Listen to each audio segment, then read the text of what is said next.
অনন্যা,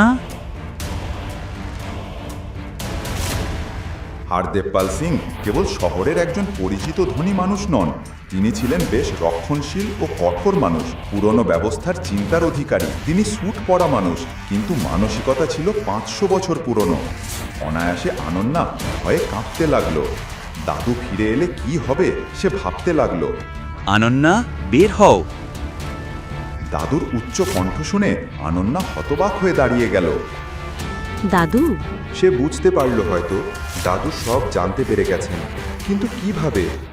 আর কতক্ষণ তুই এই ভিকরিটার সঙ্গে পড়ে থাকবি? উঠ, দাদু তোকে দেখার অপেক্ষায় আছেন।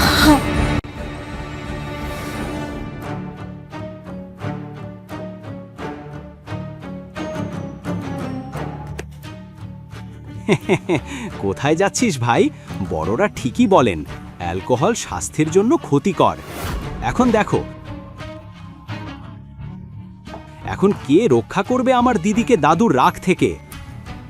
আর তুই ডেলিভারি বয়, তোর তো যা তা হয়ে গেল।